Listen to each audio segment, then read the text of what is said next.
بله من با اون 13 قبلی گرفته. بچه تو داری میگه که داشتم ویدیو قبلی نگاه میکردم دیدم کیفیتش چقدر خوبه و فلان بیستار داشت میگفت با دوربین پشت میگرفتیم خوب بود.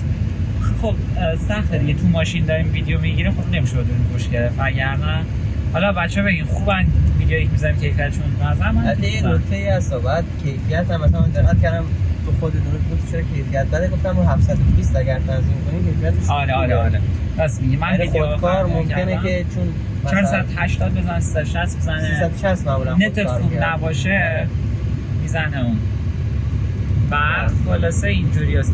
بچه‌ها ویدیو امروز راجع به این بحثه که چون یادم قبلا پرسیده بودن فکر کنم تو کامنت ها یه جایی یادم یکی پرسیده بود گفته بود که مایی که فرهنگیان میخونیم حالا چه دانشجوییم چه معلمیم میتونیم اقدام کنیم مجدد برای کنکور سراسری حالا میخواد پزشکی بخونه طرف دنداندارو بخونه فیزیو بخونه فیزیوتراپی مثلا یا حالا هر رشته دیگه اصلا پاشه بره مهندسی بخونه از اول میگه میتونم یا نه چه جوریه داستانش تا میخوای شروع کنی یا من توضیح بدم ببینید بچه‌ها خب من خیلی مستقیم و بی‌حاشیه برم سراغ جواب چند تا داستان داره اگه از نظر قانونی میخوای روی کاغذ نه نمیتونی چرا چون روی کاغذ شما حتی حق شرکت در آزمون سراسری رو نداری بری شرایط کنکور سراسری رو بخونی که نمیدونم دفترچش تو بهمن میاد آبان میاد نمیدونم کی میاد نوشته که داوطلبی که چیزه در واقع متعهد خدمت به یکی از ارگان‌های دولتیه حق شرکت توی کنکور سراسری رو نداره خب این تا اینجا شد اما هزار تا داستان داره اما قضیه چیه اینه که خیلی از بچه‌ها شرکت میکنن سازمان سنجش زمان ثبت‌نام هیچ استعلامی نمیگیره که به شما ارور بده بگه شما متعهد خدمتی نمیتونی فلان بیسار میتونی آزمون رو بدی ولی خب همه چیز بعداً گردن خودته خب فرض میکنیم آزمون رو ثبت نام کردی رفتی قبولم شدی و اینا اصلا کاری نداریم که همزمان چجوری هندل کردی دانشگاهت رو با درس خوندنت یا تدریست رو با درس خوندنت فرض رو بعدی میذاریم که شما کنکور سراسری رو دادی و پذیرفته شدی حالا چه شهر خودت چه یه شهر دیگه خب از اینجا شما میخوای تا تو بگو من یه نکته قبلش بگم بعدش برمیگردیم به ادامه هم چیزی گفتی خب می‌خواستم سوال بپرسم ازت یکی پرسیده بود که مثلا اگر بخوای پزشکی هم بخونی مثلا در کنار این کنکور بدی پزشکی بخونی در واقع داره یه لیسانس فوق لیسانس با هم دیگه میخواد چیز بگیره با هم دیگه بگیره 6 سال میخواد درس بخونه اینم همون جوریه دیگه درسته یعنی مثلا برای همونم بازم بحث مجوز دادن اداره و نمیدونم اون فردی هم که تو میگی با فرض اینکه معلم باشه با فرض اینکه آره اصلا فرق نداره بچه‌ها شما من گفتم و اصلاح کنم حرفمو شما معلمی یا دانش معلمی میخوای آره مرسی که کلی تر شه شما معلمی یا دانش معلمی فرق نداره میخوای کنکور سراسری بدی تو گفتم چه میخوای مهندسی بخونی چه میخوای لیسانس بخونی چه میخوای پزشکی بخونی هر چی میخوای بخونی دیگه به هر حال به جز ادامه تحصیل میشه ارشد دکترا بحثش ادامه تحصیل که ارشد دکترا بحثش جداست کلا من کاری ندارم با فرضی که دارم میگم دوباره برگردی کنکور سراسری رو بدی حالا حالته یکی میخواد مثلا بره مجدد لیسانسی بگیره یکی میخواد بره اصلا ارشد پیوسته بخونه یکی دکترا پیوسته بخونه علیرضا ارشد گرفت نه من کنکور سراسری ندادم من کنکور کارشناسی به کارشناسی ارشد دادم بعضیا میتونن تا لیسانس بدن یه سری رشته‌ها کارشناسی ان مثل رشته فنی مهندسی هر چیزی یه سری رشته‌ها کارشناسی ارشد پیوستن مثل یه سری رشته تو علوم غذایی بود یادم نمیاد درست زمان خودمون کارشناسی ارشد پیوسته یعنی از مستقیم از دیپلم میره به ارشد مثل همین مدلش برای دکترا هم هست یه سری هم دکترا پیوستن بله مثل پزشکی که دکترا پیوسته است یا هر رشته کلا کارشناسی ارشدشو علیرضا بگه من خودم کارشناسیشو میگم چون دنبالش بودم دنبال قضیه بودم که یه مدرک کارشناسی بگیرم و راجبش صحبت کردم واقعا میتونم بگم دیگه ببین اون نه کارشناسی به کارشناسی ارشد نمیخوام بگم کلا اون بحثش بکنم اونو بذار آخر میگیم فعلا بس اینکه شما کنکور سراسری دادی هر رشته‌ای مد نظر چه کارشناسی پیوسته چه ارشد پیوسته چه دکترا پیوسته مهم نیست چه رشته‌ای پذیرفته شدی میخوای بری دانشگاه از شما یه سری مدارک میخواد یکی از مدارکی از شما میخواد بحث چیز وضعیت نظام وظیفتونه که اگر اون موقع دانشجو معلم باشین خب هنوز معافیت تحصیلی دارین برای آقایون معافیت تحصیلی دارین خب این مشکل هیچ خب ریزنمراتتون رو میخوان ریزنمرات مقاطع قبلی یعنی مقاطع دیپلمتون که دست خودتون نیست و اداره هم تا پایان اون تایم تحصیل بهتون نمیده اینم از این موضوع. خب اینجا گیر کردین. موضوع بعدی، حتی اگر ریز نمرات هم یکی بگه من حالا به هر طریقی تونستم به دست بیارم و اینا، استعلام میگیرن زمان ثبت نام، متوجه میشن که شما دانشجو معلم یا معلمید. خب و میگن طبق قانون باید یک موافقت نامه از چیز بیارین، از بالاترین مرجع، جایی که دارین براش کار میکنین، یعنی میشه رئیس اداری اون ناحیه یا منطقه‌ای که شما دارین براش کار میکنین. خب اون رئیس هم هرگز این نامه رو شما نمیده، چون اگه بده کار خلاف قانون انجام داده. چون میگم مثلا تحصیل مجدد ممنوعه، شما یک بار داری کارشناسی میخونی تو فرنگیان نمیتونی یه معلم یا دانشجو بخونی. اما با پارتی با روابط شده، ما دیدیم آموزش پرورش نشد نداره. حالا ما دیدیم چه روش هایی ممکنه، خیلی هم بگم روشش هم به ما یاد بده، چه روش هایی میتونی مثلا اگر معلمی کسی رو بذاری، با فرض اینکه بخوای خسارت ندی، انصراف ندی. من برای آقایون باز میگم که درساشون بیشتره، خانم‌ها یه خسارتی میدن تموم میشه میره ماجرا. یا حالا خسارت بر اساس ورودی خودتون ممکنه 200 300 400 500 600 800 میلیون باشه، نمیدونم چقدر. تازه همون بحث چیز، خب همون بحث در خدمت سربازی اینجوری هم نیست که شما بگید مثلا من 2 سال 3 سال اینجا بودم یه چیزی از سربازیم کم شه. نه هیچ کم دخل نداره. اصلا من نمیگم خانم‌ها که مشکل خاص ندارن، بیشتر بحث ما با آقایونه و اینو داغون شده. و دیگه اصلا اینو من دیدم تمرکزم از دست دادم. حالا فکر می‌کنم مثلا چی رو دارم میگم. داغونی نصف ماشین آفرین خواستم بگم داخل ببین در نداره، درش رو تو گذاشته. مثلا داشتم چی میگفتم، ببین شما به هر حال لو میری هر کاری کنید. حالا اگر پارتی داشته باشی موافقت نامه بگیری، چه میدونم تو محل کارت اگر سرکاری کسی رو بذاری جا درس بده، مرخصی بگیری یا به هر طریق دیگه کاری ندارم، بتونی موافقت نامه بگیری. تمام اینا رو انجام دادن. اگه بخوایم با جزئیات اینا رو باز می‌کنیم. جدا از اینا ما دیدیم تا الان شاید بگین خب پس با پارتی حل شد. ما کیس دیدیم سلیقه‌ای بسیار داره کدوم شهر قبول چی نظام وظیفه دخالت کرده.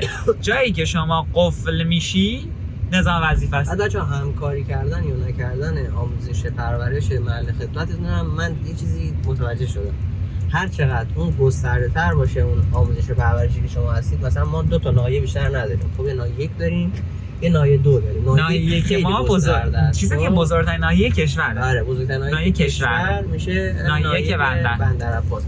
بعد اون دوستامون که ناحیه 2 بودن مثلا ما مقایسه می‌کنیم سر انتقالی، سر مرخصی، سر مدارس خاص رفتن خیلی خوب همکاری کردن. خب ولی مثلا ناحیه 1 که ما هستیم یه جوریه که مثلا من علیرضا جفتمون اصلا کلا سعی می‌کنیم تا حد امکان داره نریم. خب بس که بدتر کار تو چیز می‌کنن به قول معروف. امروز پیش چیز بودم، دوستمون حسن داشتم باش حرف زدم، میگفتش که پارسال سازمان عملی بوده و اینا. حالا بچه‌ها دوست ما نخواهد ای بابا چون فامیل شما خواهد بود. بعد داشتیم راجع سازمان عملی حرف زدیم. این دیگه حالا بچه‌های فرنگی هم میدونن چی میگیم. بعد گفتش که من سازمان عملی رو رفتم. حسن گفتم من شاملم میشد، نامه زده بودن، اسمم هم گفتن ولی من نرفتم. گفت چرا؟ گفتم میدونستم که برم سمت اداره بدتر میشه. بعد پرسیدم شما چیکار کردین؟ گفت تمام اونایی که اومدن اونجا همه رو فرستادن روستا، من چون چیز داشتم آشنا بودم و فلان و بیسار اینا من نفرستادن منو، وگرنه بچه‌ای که اومدن سازمان عملی همه رو فرستادن روستا. گفتم آره دیگه، یعنی اداره یادش بیفته ما این نیرو هم داریم. خب سازمان عملیش هم پشما الکیه. من فقط خواستم اومده بودم بچه علیرضا من گفت سازمان عملی فلان نمیدونم بعد چیز پر کنیم و رفتیم ترسیدیم رفتیم چیزی من نرفتم. من خودم نرفتم. من رفتم پر بکنم. یکی تو اداره حالا یه آشنای ما داشتیم، من گفتش که این الکیه کنن اینجوریه که برای کسی که نمیدونم دیگه مدارس انتخاب شده و فلان اینا مثلا اون موقع لازمش میگه همین چیزی به من گفته، یعنی یه جوری به من غیر مستقیم گفتش که این به درد نخوره الکیه، این لازم نیست چیزی بشینی پر بکنی، اینا خودشون پر میکنن یه همین چیزی. آره نری هم مهم نیست. آره نری هم واقعا مهم نیست، ولی وقتی میری یادشون میاد ما این نیروان هم داشتیم راستی بذار بفرستیمش فلان جا. بعد خلاصه حرف تو رو من تایید کردم دیگه، هر چقدر کمتر بری به نفع تو شهرهای بزرگتر. بعد ماجرا از اینجا داشتیم به این چیز رسیدیم، لوکیشن به این حرف رسیدیم که داشتم میگفتم بچه‌ها سازمان نظام وظیفه میاد دخالت میکنه تو کار شما، تو کار دانشگاه.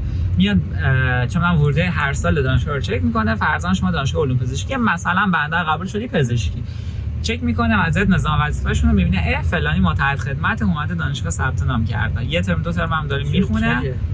چی دور می‌کرده؟ آره گفتش که میگه چرا مثلا فلانی رو ثبت نام کردین، این فلانی که ثبت نام کردین درسته موافقت نامه از آپ حتی آموزش پرورش گرفته، با فرض اینکه واقعا هم گرفته با پارتیا، خب ولی این چون اون دوره رزم مقدماتی 45 روز 50 روز آموزشی رو نرفته، این فرد دانش چیز میشه، چون میگن سرباز ما نیروی ما محسوب میشه و ما هم حق دخالت و اظهار نظر داریم و ما این اجازه رو به این شخص نمیدیم که بیاد مجدد دانشگاه بخونه و شما حق ثبت نامش رو ندارین، باید ایشون رو اخراج کنین و دانشگاه میاد چیکار میکنه؟ شما رو تعلیق میکنه. فکر کنم دوربین رو تا اینجا غلاف کنم. اینجا واقعا من غلاف. خب بچه‌ها اون ویدیو رو قطع کردیم، اول بگم چی شد. یه جایی بودیم، آره میخوای تا تو بگی. آره رفتیم یه جا، بعد اینجا یه مقدار کاری داشتیم ما البته کاری نداشتیم، داشتیم رد میشدیم از اونجا، یهو دیدیم جلومون دارن مواد میفروشن اینا. بعد علیرضا کارخانه دوربین اینجوری گرفت. آره من اینجوری دوربین گرفتم، دارم ویدیو میگیرم، خودمون رفت کارخانه داد تو. بعد درسید ما رو نگاه کرد، فکر کنم ما داریم ازش فیلم میگیریم. آره کارخانه داد تو، جنسا رو چیز کرد. تا گفت بیا بریم بابا، بیا بریم که الان یارو گرخیده مثلا.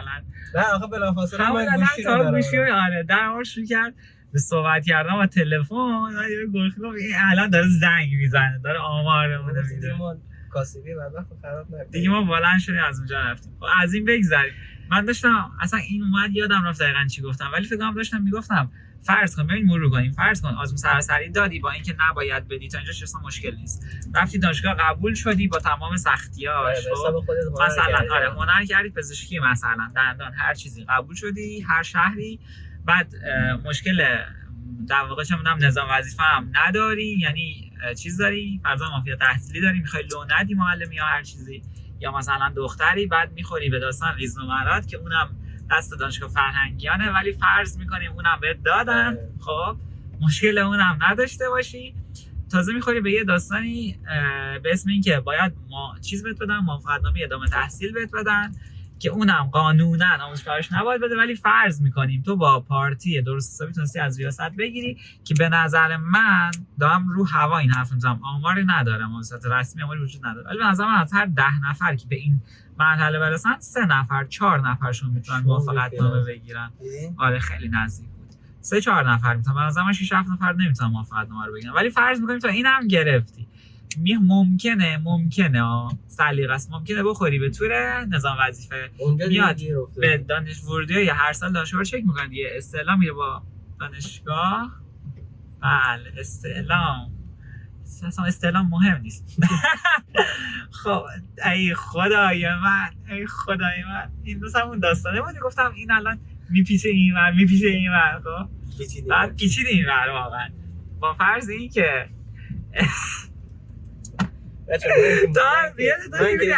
من که کار نکردم، همش کار خود علیرضا تا اینجوری داره اشاره میکنه، منو داره میزنم و اشاره میکنه، مثل اون قضیه اون دفعه بود تو ویدیو انداخته بودی چرا علیرضا داره دست میزنه به من. ای بابا من دستی نزدم، من شریکی داره ویدیو رو حیف کج نکردم دوربینو ببینید. ببین با فرض این که نظام وظیفه نظام وظیفه میاد با دانشگاه چک میکنه، میبینه که بله شما مشکل داری، متعهد خدمتی و اینا، و اینجا لو میره. جدا از اون نظام وظیفه حرفش اینه که ایشون نیروی منم هستند، باید اون رزم مقدماتیشون میرفت و تا الان نرفته و این داستانا، از حق ثبت نام نداریش، ثبت نام کردی باید اخراجش کنی، دانشگاه میاد به ناچار شما رو تعلیق میکنه. حالا راه پیشنهادی ما چیه؟ برو دنبال شکایت از مثلا حالا نظام وظیفه دیوان عدالت داری، ببینی بله که بشود بلکه نشود. چرا ممکنه نشود؟ چون تو از اول از ابتدای کار خلاف کردی دیگه، اشتباه نباید حق ثبت نام تو آزمون رو نداشتی، از همون اول این کل پروسه پزشکی بود یا حالا هر شیری. اگر خواستین بچه‌ها ما بیشتر راجعش حرف بزنیم با جزئیات بیشتر با حوصله. من بگین که تو کامنت ها من باز کنم موضوعاتو. خیلی تند گفتم. بگو جانم. آره دقیقاً مثلا 2-3 نفر که حالا من دیدمشون بودم گفتم دیگه گفتم این و این تو اینستاگرام اومده بودن صحبت می‌کردن، دانشجو پزشکی بودن، 1 سال هم یعنی به تأخیر انداخته بودن که بخوام مدارک ببرن و فلان و اینا. این 2 ترم درس خونده بودن. معدل الف بودن. آره درسشون هم خوب، معدل الف هم معلم برای معلمی داشتن می‌کردن، هم این که درس داشتن می‌خوندن و سال دوم اخراجشون کردن به خاطر اینکه آموزش و پرورش اون نامه‌ای که موافقتنامه در واقع آره به یکیشون داده بود و پارت به یکی نداده بود. آره بعد دوباره مثلا ما نگاه می‌کردیم با علیرضا راجع به قضیه گفتیم تحقیق بکنیم ببینیم چه جوری هستن، چون یه نفر مراقب باشید. این قرمز مگه آره قرمز ولی گاوه. اونم که اومد سبزه نمیدونم چه اینجوریه. سبز بود. اونلاین سبز. اونلاین سبز بود. عجب. اصلا اونلاین نباید دقیقاً سبز می‌بود. دقیقاً. و با علیرضا تحقیق می‌کردیم دیدیم که نه خیلی‌ها هستن که دارن میخونن، یه دستن گرفتن کلا مدرکشون رو، یعنی با اینکه هنوز تعهد داشتن. ولی در یکی از دوستای خودم هم هستی ازت گفتم. آره. ولی در کل خب اون فکر کنم این حرکت رو زد که یک رو جا خودش گذاشته فکر کنم نه. خب ولی به هر حال بس موافقتنامه و بس خیلی اذیت شد تو این پروسه دیگه. حالا جدا از این بحثش که منم کور میشم آفتاب می‌خوره. این موافقتنامه رو که می‌خوای بگیری میگم خیلی نمیشه روش حساب باز کرد. خب حتی اگر پارتی هم داشته باشی بازم خیلی سلیقه‌ای به نظر من. آره من حد زدم به بچه‌ها گفتم به نظر از هر 10 نفر 3 نفر 4 نفر واقعا ریسک بزرگیه که تو وایسی تعهدت مثلا بخواد تموم بشه، توصیه تموم نشه که قبل از اینکه بخوندن، چون بعد ممکنه این همه زحمت کشیدی 1 سال 2 سال مثلا اومدی کنکور بدی که پزشکی بخوای بری، خب بعد میبینی که حالا گیر چیز افتادی، گیر آموزش پرورش افتادی، بعد جدا از اون اصلا موافقتنامه موقت هم گرفتی 1 سال مثلا با دانشگاه طی کردی بگی آقا من میارم 1 سال مثلا خوندی، فکر کن 1 سال هم پزشکی خوندی، بعد آموزش پرورش بیاد بزنه زیر همه چی بگی آقا یا برو بعد ممکنه بعضی هم بگن که اوکی استعفا بده بیا بیرون معافیت تحصیلی میگیری دیگه، ممکنه اینو بگن معافیت تحصیلی بهتون نمیدن چون که ببین شما 4 سال معافیت تحصیلی رو پر کردید قبلا. بله. خب برای کارشناسی که تا 5 سال کلا میسن یه سال بعد تا 5 سال خیلی هم بخوام من تا 6 سالم دیدم بگیرن. من ندیدم هرگز. یکی رو من دیدم 5 سال و نیم اینجوری گرفت. خب گفتن مثلا کنار میره خیلی فرقش خاص بود به نظرم. ولی بیشتر از اون نمیدم، به خاطر همینم شما از اون سم 4 سال معافیت تحصیلی رفته پس دیگه اصلا علنا دیگه نمیتونی کاری بکنی، قانونا نمیتونی کاری بکنی. برای همینم اگر کسی میخواد کنکور پزشکی بده بهترین کار اینه که مثلا 2 سال به نظر من 2 سال آخری که تعهدش مونده تموم بشه شروع کنه به خوندن و 1-2 سال آخری. منظور تا اینه که 4 سال دانشگاه لیسانس خوندی فرنگیان، یه حدوداً 6 سالم سر کار که بودی کار کردی سر تجربی درس دادی، از سال مثلا 7 به بعد تعهد داره تموم بشه شروع کنه بخوندن. بعدش راحت آموزش اگر گفتش که اونجا دیگه همه مدارکت هم آزاده دیگه. خب آره اونجا مشکلی نداره. راحت میتونم معلمی تو بکنی هم اون 6-7 سالی که حالا بعد درس بخونی. بچه‌ها راستی اینم بگم الان تا یه چیزی گفت احتمالاً گیج میشین میگین یعنی چی معلمی تو بکنی درس هم بخونی؟ شما بعد از اون تعهد 8 سال لیسانستون درسته تعهد تموم میشه، دلیل بر هم نیست، مبنی بر این نیست که اخراجین یا انصراف باید بدین. قراردادتون که تموم نمیشه. قراردادتون تموم نمیشه. شما نیروی رسمی هستی، میتونی اگر دلت بخواد درخواست انصراف بدی که هیچ هزینه‌ای هم نباید بدی. اگر گرفتن شکایت میکنین دیوان به راحتی و به سرعت این حق بخشیده میشه. دوست نداره نیرو کم دارن آره. یعنی میخوام بگم اگر خواستی میتونی جدا شی، میتونی هم جدا نشی، میتونی حقوقتو بگیری ولی مدرک دست خودته. هر رشته هم دوست داشتی برای هر مقطعی هم دوست داشتی میتونی بخونی، میتونی بری ادامه تحصیل بدی ارشد یا رشته کلا بی ربط بخونی، چون ربطی دیگه به آموزش پرورش نداره. اگه هم اومدن به شما گفتن نه ربط داره فلان بیسار نمیدیم بهتون مدرک، چرت میگن، باید بدن، وظیفه‌شونه. شما جدی باشین حتما میدن. اولش قطعا همیشه اولش اینجوری که نه فلان اینجوری اونجوری قانونی نمیخوان گولتون بزنن، همیشه اولش اینه. اینم گفتم. یه نکته فقط یادم رفت بچه‌ها، چون الان بحث کنکور مجدد دیگه، من خودم تصمیم داشتم که کنکور مجدد که نه، یعنی مثلا من دانشگاه آزاد یه کارشناسی مجدد بگیرم. خب درست. اما بعدش متوجه شدم که به همین دلیلی که یعنی حواسم نبود خودم با علیش حساتشم صحبت کردم نظر چی هم چی کاری بکنم و اینا، میخوام همچین رشته برم خیلی دوست دارم. گفت که نمیدن بهت، که موافقت تحصیلی نمیدن، موافقت نامه هم بهت نمیدن. برای همون فوق لیسانس خوندنم یه بار گفتیم توی ویدیو نمیذارن هر رشته‌ای بری بخونی. آره. خیلی بعد مرتبط باشه که هر رشته‌ای رو دوست داره بخونه که جز اون رشته‌های مورد موافقت نیست براش. متأسفانه خیلی با چیزی که مثلا لیسانس الان هم خیلی متفاوته. خیلی هم نیست میگم. آره متفاوته. آره متفاوته. و دوستانی که میخوان مثلا الان برن فوق لیسانس بگیرن ارشد، یعنی الان لیسانس رو دارن در حال کار کردن، بله لیسانس با ارزش فرهنگیان رو دارن و میخوام برن فوق لیسانس بگیرن. من یه شایعه شنیدم رو مدرک لیسانس فرهنگیان بچه‌ها امضای وزارت علوم مهرش نیست. ان شاءالله که اینطور نباشه. اگه کسی میدونه میاد بگه اینا. اصلا کلا زیر نظر اصلا دانشگاه فرهنگیان بالاش نوشته آموزش پرورش. خیلی بده. یعنی تو ایران هم مدرکمون معتبر نیست. چیزی باشه تو ایران که هیچی، یعنی کلا انگار که یه مدرک الکی رفتی گرفتی و داری باش کار. حالا الان بس ماجرات نیست، ولی اینو من بگم یه کوچولو قبلا مثلا گفتم یه سری سایت‌ها برای کشورهای مختلف هست. مثلا من برای آلمان چک کردم، قبلا مثلا گفتم تو میتونی اسم کشور رو دانشگاهی که خوندی رو فرهنگیان بود همون سایتی که من گفتم برای آلمان عاده است دیگه. نه اون داده که نه، یه سایت دیگه اسمش یه سایت نه تو داده که من رفتم داده که اصلا اسم دانشگاه نیست، احتمالاً همون سایت داره. ولی من دیدم که مثلا یه چیزی بود میزدی بعد آره همون سایت داره. من بهت گفتم پس درست اومده. من چند سال پیش زدم فرهنگیانو، بعد برای آلمان بود. یا میزنه دانشگاه شما مثلا مدرکش معتبره، یا میزنه معتبر نیست، یا میگه 50-50. زمانی که من زدم فرهنگیان نبود، ولی کلا مثلا فرهنگیان کلا دبیر شهید رجایی بود. خب اون که آره، بعد جدا از فرهنگیان هم بود، مثلا اسمشون بودش، ولی حالا دانشگاه ما رو هرچی میگه یعنی چه اسمشون بود؟ یعنی مثلا پاک نژاد یزد نبود، چه میدونم مثلا فلان مشهد بود. من کلی هم سرچ کردم فرهنگیان، به طور کلی چیزی نبود.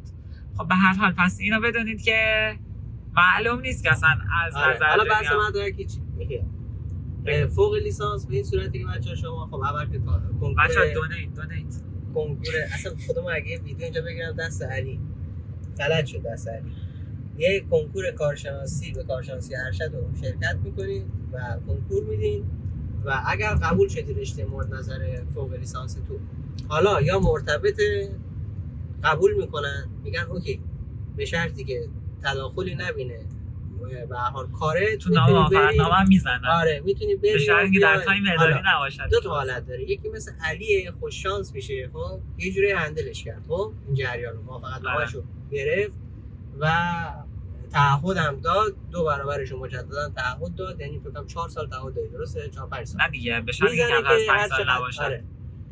و ما یکی از دوستای ما مثلا رشته خود من محل خدمتش یه جای دیگه است، اون که کنکور داد با اینکه بازم مرتبط هم مثلا فوق لیسانس آورده بود برای دانشگاه شهید بهشتی یا دانشگاه تهران، نمیدونم یکی از دو به این موافقت نامه جز تهران بود، میگفت نمیتونم آقا یا به من چیز بدین یا موافقت نامه دارم ولی انتقالی ندادن. آره گفتم به من انتقالی بدید و اینا، انتقالی بهش ندادن. اینم موافقت نامه نگرفت، مرخصی گرفت رفت. خب مرخصی بدون موقع گرفت رفت و الان سال دومیه که هستش و میگفتش که من تعهد ندادم، موافقت نامه هم نگرفتم، چون چیز گرفتم دیگه معروف یه جورایی ریسک کردم و خیلی بعد این ریسکه بچه‌ها اکثرا نمیگیره. من همین بندر خودمون مثال زدم واسه خیلی اذیتش کردم مثلا. آره مدرسه پیدا کرد معاونت بهش بدن که خب چون معاونت اگه بهش میدادن دورکاری هم میتونست بکنه. میدونم و گفتش آقا من این بحث تا کلا اینه که طرف از بندر می‌خواست باشه بره دانشگاهش تهران، بعد چون انتقالی اینا نمیدادن و نمیدونم مرخصی نمیدادن، این چالش موافقتنامه به کنارا اون میتونست بگیره، سنگم انداختن دیگه براش. آره ولی خب به هر حال چون بندر باشی بعد بخوای بری تهران خب خیلی سخته. من گذروندم هر جور شد، اصلا کرمان و یزدان باشی سخته دیگه. سخته بچه‌ها رفتن گذروندن خیلی سخته. یک ترجمه میده سختشو به جون بخره، یکی به جون نخره، یکی شانس میاره مثلا من، یک شانس نمیاره مثل دوست تو. خب یعنی تا داره میگه این بحث رفت آمده هست، اداره هیچ گونه همکاری مبنی بر این که حتی رشته مرتبط بخونی نمیکنه، ولی اون بعدشو میخوام بگی که اگر رشته غیر مرتبط بخونی که موافقتنامه رو کلا بهت نمیده و نمیتونی. حالا این داستان رشته مرتبط چیه؟ ما 10 بار گفتیمش، بر اساس سمت تا جایی که من میدونم بر اساس رشته‌ت هم نیست. مثلا تا رفته لیسانس فرضاً خونده رشته چه می‌دونم فیزیک، خب بعد برای الان معلم ریاضی و هر دلیلی سمتش دبیر ریاضی تو محل خدمتش می‌دونستی تو فقط تو حکم زده مثلا دبیر ریاضی چه می‌دونم سمت سازمانی تا میتونه رشته‌ای رو بخونه که تو بخشنامه برای دبیر ریاضی تعریف شده، نه به عنوان چیز مثلا کارشناس فیزیک بر اساس رشته یعنی تو مثلا لیسانس زیست داری شدی معاون اجرایی مدرسه میتونی رشته‌های مدیریت و اینا رو بخونی که معاون مدرسه میتونه بخونه دیگه. زیست رو نمیتونی بخونی. حالا جدا از این خیلی هم کمن، مثلا تا اگه دبیر ادبیات باشی تو 2-3 تا رشته مثلا نمیدونم ادبیات چی میتونی بخونی. آره چیز خوبش هم نیه یه برگه هستش. آره سرچ هم بکنید تو گوگل پیدا میشه. خیلی محدوده به شدت. یعنی هر سال من داشتم خدمت شما که حالا گرفتی فوق لیسانس تو برگردی عقب حاضری دوباره این تعهد رو بدی و بری فوق لیسانس بگیری؟ خیلی سوال سختیه چون من الان تا میدونم من خودم اینو ازت پرسیده بودم. نه بچه‌ها چون من الان دارم به دکترا خیلی فکر میکنم، یعنی دعوت به مصاحبه شدم دانشگاه خودمون تربیت مدرس و جنجای دیگر رو و اینکه یه نیمچه قولایی هم یه سری جاها گرفتم برای پذیرش تا میدونه، یعنی پیشنهادهای پذیرش هم دارم پذیرش‌های، اما همچنان مرددم که برم یا نه. سر همین تا الان دوباره این سوالم پرسید که اگر برگردی آیا ارشد که خوندی رو میخونی یا نه. ببین اگر اول اینجوری جواب بدم، اگر بنابر ارشد خوندن باشه تو این شرایط 100 بار دیگه هم برگردم عین 100 بار همین گرایش و دانشگاهی که زدم و میخونم. آره ولی اگر بحث خوندن باشه. آره. ولی اگر سوال بین خوندن و نخوندن باشه، یعنی بحث دانشگاه و رشته کاملا راضی بودم، ولی اگر بحث چیز باشه خوندن نخوندن باشه میخونم. بازم همین مسیر رو میرم. میدونی چرا؟ فرق من تو اینه. میدونی آره فرق من نرفتم فوق لیسانس. میدونی داستان چیه بچه‌ها؟ من الان دارم میگم تا من داره اولین بار میشنوه دیگه این حرفو، چون صحبت نکردم راجبش. من حقیقتا چشمم باز شد. میخوای اون آخر کوچه وایسی سایش بیشتر منم نزدیک‌ترم. اینجا خونه حاجی محمدی اون سمت است. اینجا برج خیلی وایس. میگم اینجا هم سایه فرق. بعد داستان از این قراره که من واقعا توی این گرایش و رشته‌ای که رفتم و توی این شرایطی که بودم یه خورده چشم باز شد. رفتم تهران چشم یه خورده باز شد، یه خورده بهتر فهمیدم. یعنی اگر نمیرفتم احتمالاً بذارید خیلی چیز بگم رو کنم بچه‌ها، وقتی فرنگیان کنیم چقدر استرسی میشه بچه. اصلا کلا استرابی میشه نه؟ خدا استرابی میشه. دیدین خداییش بدون هیچ هماهنگی نشونتون دادم. میدونی داستان چیه؟ اینو بچهای فرنگی من از چند نفر شنیدم میگم ما لیسانس فرنگیان خوندیم احساس می‌کنیم دبیرستان شبانه روزی بوده و دیگه میشناسی دیگه دبیرستان ولش کن دیگه دبیرستان این تو کوچه میاد تو محله همیشه ولا همیشه میگه که دبیرستان شبانه روزی خوندیم و ما عقده‌ای اصلا دانشگاه رفتن رو داریم حتی.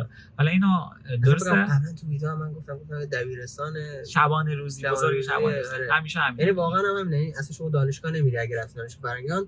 یه ویدیو بچه‌ها می‌خوایم بسازیم راجع به همین، من داریم قبلا راجع به تجربیات، ولی من میخوام یه ویدیو راجع به روز مصاحبه دانشگاه. یه جمله بگم اون بحثم هم بعد بگی اگر زبانم خیلی خوب بود نمیخوندم، کار دیگه میکردم. اگه زبانم خیلی خوب بود ادامه بده.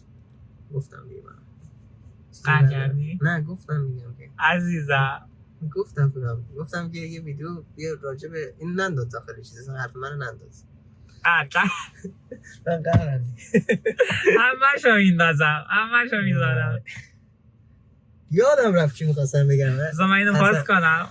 آیشتی شدم. تا بچه‌ها من الان بهش گفتم که ول کن. آره جریان برنامه‌شمی رو ول کن. اشکال نداره. خواستم بچه‌ها بگم که ما توضیحاتمون رو دادیم.